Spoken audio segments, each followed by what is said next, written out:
Here's a little homework help. This is from section lesson 1.3, lesson 1.3. This problem is on page 25, and as you can see, it's problem number 11. So let's take a look at these parts. Maybe you already know how to do this, but just in case, I thought I would kind of step you through it.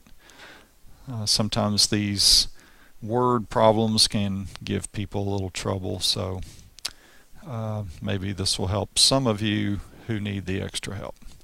So we have information about Lisa, and she's not been feeling well, and they've taken her temperature for 3 days. They've logged in 12-hour periods when the temperature was taken on Monday, Tuesday, and Wednesday. Notice it's 12 hours from 8 a.m. to 8 p.m. and so forth. So it's our job on letter A. Let's just put letter A down here at the bottom. We're supposed to determine what the average rate of change in Lisa's temperature was from 8 a.m. on Monday to 8 p.m. on Monday. Okay, so her temperature is changing over time. Okay, so if you want to do this as far as XY to help you maybe with that formula that you're used to for finding slope, we would say that the time is X and the temperature would be Y. So these represent, you could think of these as XY coordinates. So in a way, and we'll look at that in just a moment. So here's one way of doing this so that you can stay with coordinates. For example, for letter A, at the very beginning, the first reading, in other words, before any time has passed, then our reading here on that Monday is 100.5. I'm not saying you have to do this, but here's one way of making it maybe more familiar to you. And then after 12 hours have passed, that's from 8 a.m. to 8 p.m., so 12 hours have elapsed, we now have a reading of 102.3. Okay, so just remember that rate of change is the change in y over the change in x, or delta y over delta x. So we can consider this the first x, and this is the first y, second x, second y. So the change in y will be y2 minus y1 over x2 minus x1. So you could grab your calculator and just, if you need it, just do 102.3 minus 100.5, and that's 1.8. And the denominator, of course, is 12. And we do that division in our calculator, 1.8 divided by 12. And we get 0.15. Okay, so to put it in context as a rate of change of the temperature over time, we would say something like this. It changed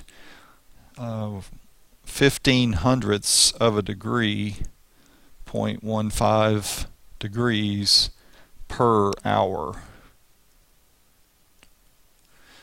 Okay, so that would be our answer for letter A. Remember to write these as a ratio of y over x. So y for us is temperature. That's why I have it on top. X is the time in hours that have elapsed. All right, so hopefully that makes sense. So let's try letter B. Okay, on letter B, what was the average rate of change in Lisa's temp from 8 a.m. on Tuesday? Okay, so 8 a.m. on Tuesday to 8 p.m. on Wednesday. Okay, so again, using ordered pairs, you could think of it this way. At the very first reading, before any time has passed, her temperature at the very beginning was 103.1. Okay, now for the 8 p.m. on Wednesday, well, that is a total of 36 hours that have passed. Okay, remember, from 8 to 8 a.m., 8 a.m. Tuesday to Wednesday, that's 24 hours, plus another 12 hours would be 36 hours. So 36 hours have elapsed. The temperature has changed from at that point to 98.6.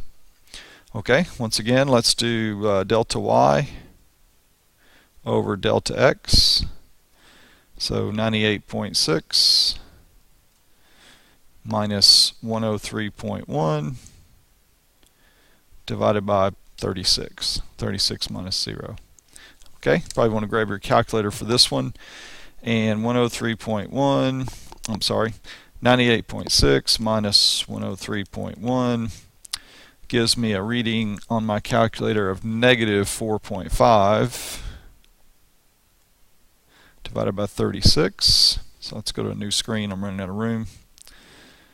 Negative 4.5 over 36. And let's do that. That's a negative 0.125. And we're going to go ahead like we did the previous example. This is in terms of degrees per hour.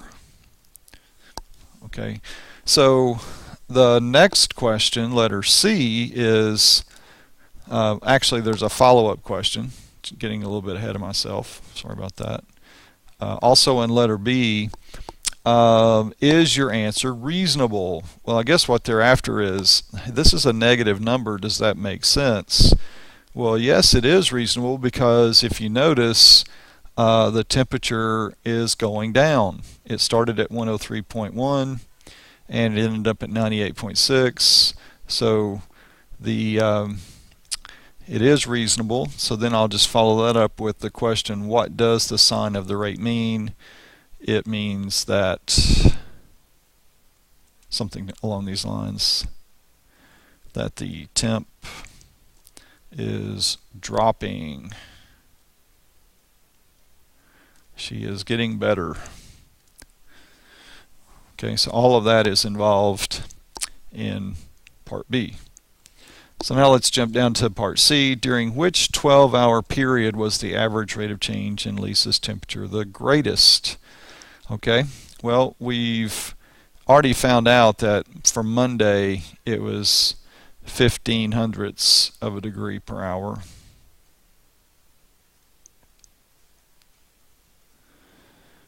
Okay, so for Tuesday, let's just take a look. It would be, in that 12-hour period, it's 100.7 minus 103.1 divided by 12. Okay, grab your calculator.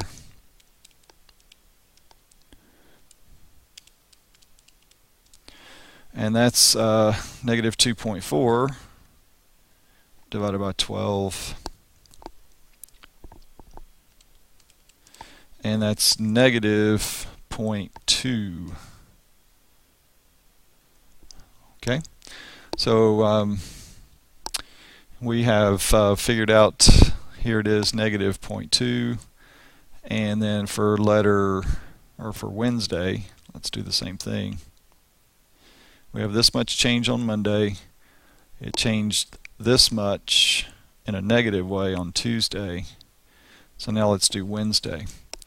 98.6 minus 99.9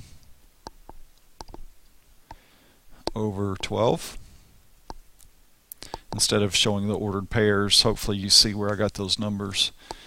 So 98.6 minus 99.9 is negative 1.3 divided by 12. And that's negative 0.1. I need to read better. Negative 0.1, 0, 8, and then 3 repeating. Okay, so the question is, which 12-hour period was the average rate of change in Lisa's temperature the greatest? It really doesn't matter whether that was a positive direction or a negative, but which was the greatest rate of change. And hopefully you can tell that that would be from on the Tuesday from 8 a.m. to 8 p.m. That resulted in the most significant rate of change. Now, it was in the negative direction, so she was getting better. But Tuesday would be your answer. Tuesday, 8 a.m. to 8 p.m.